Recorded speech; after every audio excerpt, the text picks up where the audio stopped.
The third thing to expect, you're going to put that offer in, and let's say you get it. Great, congratulations. Congratulations, offered, accepted. Now we're going to draw up contracts. There's a lot of nuance when it comes to the contracts.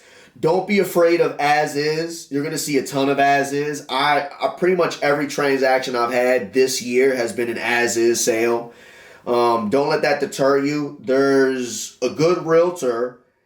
There's going to be certain verbiage that we can put in that contract that's going to have your backing, as far as an as is sale goes.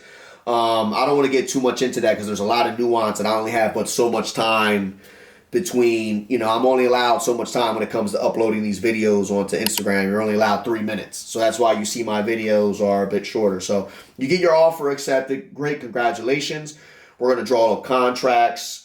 You're going to go through that process, which is, your closing timeline, your down payment, how much money is going to go towards the earnest deposit monies. That's a conversation that you're going to want to have with your realtor. You want to have that conversation with them. For those of you that don't know what that is, that's pretty much your first buy into this property. And if you don't do what you're supposed to do, you can potentially lose that money. Now, I know that scares people because no one wants to lose money, but if you're the seller, you also don't want to have your time wasted. So, move accordingly.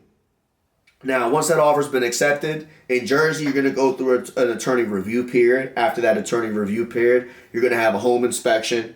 That's a whole nother video within itself. Expect for the home inspection to have a bunch of red and problems. All houses have problems. No house is perfect. I'll tell you that off bat.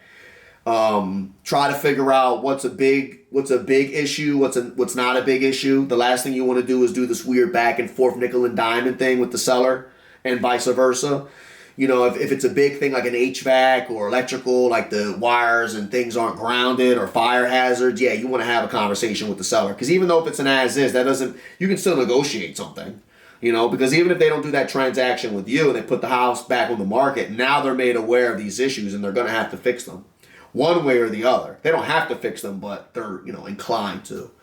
You're going to have your inspection, you're going to have an appraisal process, and then you're going to have your FHA inspection. That's those are the 3 things. And again, there's a lot of nuance here. There's a chance that the house might be overvalued than what the market says it is, and then you got to go through that whole headache. But let's try to keep this simple for you guys. I want to try to keep it as simple as possible. I think that the main thing about this video is to kind of help get you through the beginning steps, which is find a mortgage, get a mortgage, find a realtor, get access to houses, start putting in offers.